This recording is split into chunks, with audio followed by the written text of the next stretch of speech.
Hey everyone, this is Rich Yamamoto, and I wanted to show you today my kind of setup for producing Braille materials. I have what we call a desktop embosser, and what that is for anybody who's watching this and can see, um, what this is it's a machine that's used to uh, take a print document. So something that you would make in, I don't know, Microsoft Word, or if you're using a Braille note taker, it's word processor or notepad. And it takes that document and turns it into a paper copy in Braille. Now, if you're doing this on a computer, you would use something like the Duxbury Braille Translator, the Tiger software suite.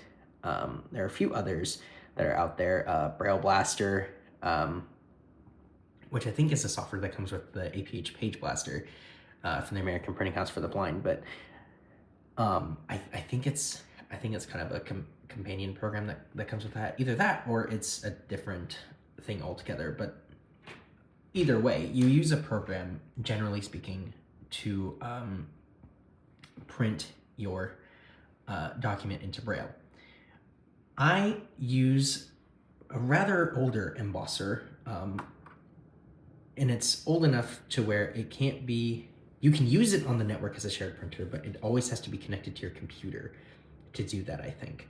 At least from what I can tell. I don't really know how all of that works, but either way, it runs off of USB and it plugs into the wall, and you use the, it's set as a Windows printer, so you can just modify its settings as if you would modify an HP DeskJet or something like that, a Brother printer, any of those kinds of printers. So what I tend to do is I modify the settings of the printer on my PC, and then I take the printer and plug it into my Mac, and do my brailing from my Mac, because I have a full license of the Duxbury Braille Translator on my Mac. I don't have a copy for Windows yet, but I use Duxbury to translate my print documents into the Braille format and then emboss to the Braille printer.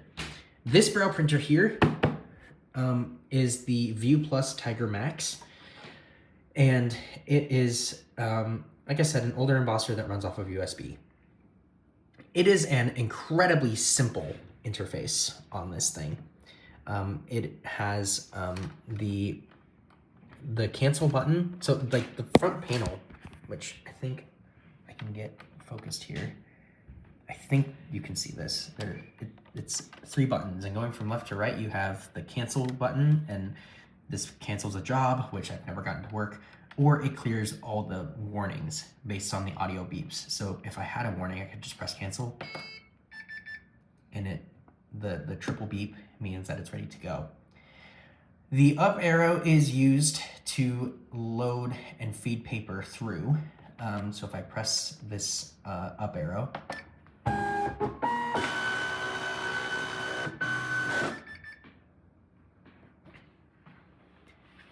it actually puts the document in the ready position.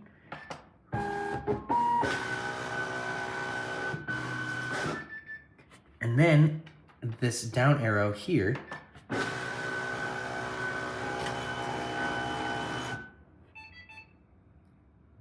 is supposed to bring the paper back.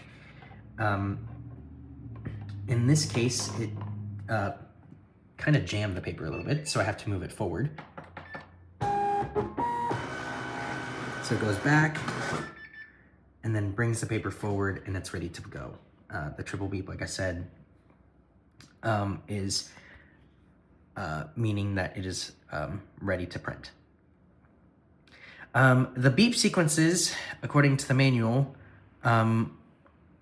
high, low, high, like what we heard earlier, means that there's a paper jam. High, high, low is an alignment issue, and high, low means that the printer is out of paper.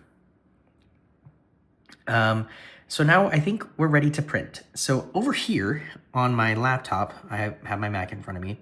I have a document pulled up, and it's a bunch of social scenarios that I'm going to be using for a class that I will be subbing in for the next 2 days.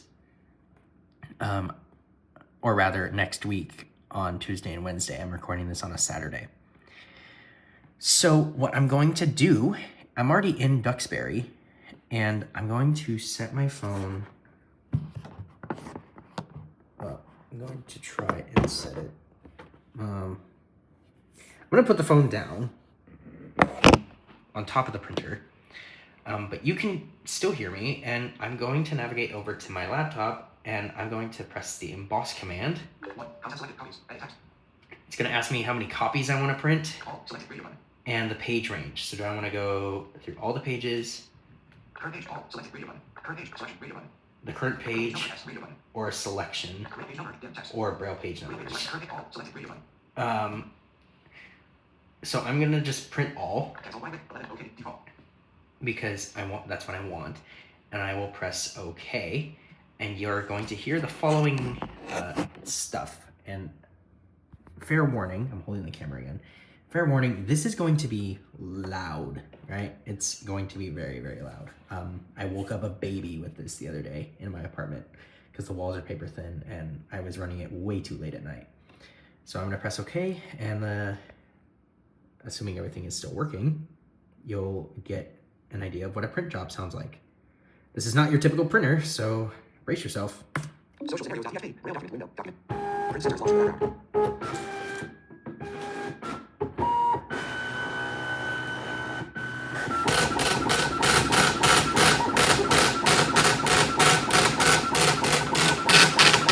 If I open it, you can see the page coming out of the top like this.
And there you have it. So now, now that that's done, I'm going to come around here and set this down like this. And it's done, but now I have to feed it out a little bit so I can tear it off the perforated edge. So what I'm going to do is I'm going to press the up arrow button, which is the second in from the left, and hold it until the paper comes out. And right there is where I want to stop. And then I'll reach back here and locate the perforated edge and just, if I can do it right. There we go. Come on. And it's off. So unlike most printers, The embosser tends to run off of paper that is tractor fed. I'm not familiar with how most printers work, so I don't know how like things come out on those. I don't know if paper is tractor fed in print. I'm sure there's a way that it can be, but all the printers I've seen have just taken the paper, spat it out, and then brought you a new sheet. So then I flip this lid down, and the paper is now, actually it's not quite ready to go yet because there's still paper hanging out of the side. So what I'm going to do is press the button on the right to bring it back. And it's feeding through. And now it's not fully ready, so then I go forward a little bit. Goes back. And now we're at top of form. So close that down, and we're ready to go. And if I wanted to, I could turn the printer off and just take a break and do whatever. And I think I probably will, because I think my neighbors are probably fed up with me doing this. So I'll just go ahead and turn this off. And now we have crispy Braille. You can see here that it's super nice, super easy to read, but it's covered in dust. I think there's a lot of dust in my paper tray, so I gotta clean that out at some point. But that means I'd have to unload the paper, and I really don't want to do that. But anyway, no matter. So I'm gonna set the phone down, and I'm going to read you the first page of what I've got. Again, this is a document of things that, of social scenarios that were sent to me for a class that I will be subbing next week. So it says social scenarios at the top. And then number 1, you were at school and you were running in the hallway. You ran past a teacher and she gave you a look. What kind of look do you think was on her face and why? What do you think you should do? So like that's the first thing there, but you can tell that it's like, if you were able to look at this and like feel it, this is like some of the most high quality Braille I've seen in a like printout from an embosser. It's incredible. The thing I will mention is you probably don't want to run Braille through a paper shredder. It's probably not your best idea. And like I said, resetting the embosser and like configuring it is a bear if you don't have an extra computer on hand. If you're using a Mac, if you're using a PC, it works relatively well. It does, everything you need to do. And I think I finally have all the kinks sorted out to where I can actually Braille from it. So that is that is how a Braille embosser works. Like I said, this is the View Plus Tiger Max, which is actually not being sold anymore.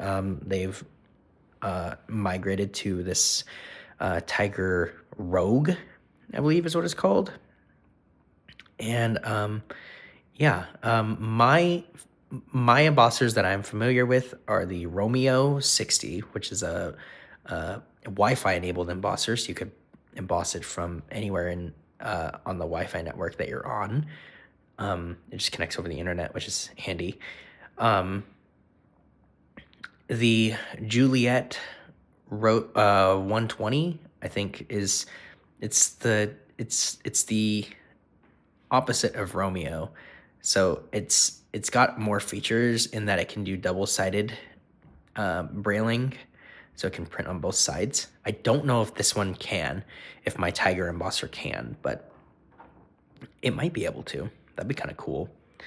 And this Tiger embosser, those are the 3 embossers that I've kind of used. I've also used a Braille Blazer back in the day, but that one connects via what's called a serial port, and those are old connections. You have to kind of screw them in, like you connect it and then you screw in the connectors to make sure it all sticks in okay. The Romeo RB25, I think, is the other one that was like that connected via a serial port. And yeah, that one I've worked with a little bit. Loading the paper was a bit of a challenge in that one and in this one actually, the Tiger. I can load an embosser like the Romeo 60 in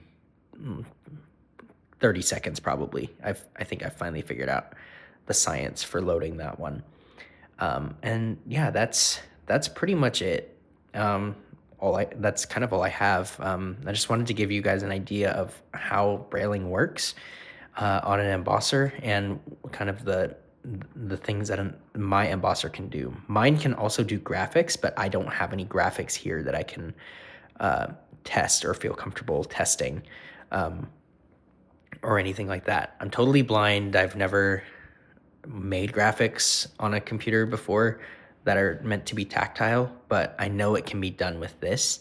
But I also think it requires a different kind of paper as well. So it just really depends on what you want to do. Also, there's another kind of door here on the front by the button controls, or if you lift it up, this is the printer heads. So in here are like all the printing components. So definitely a lot there. I'll just close this. And there you have it. So that's all I have.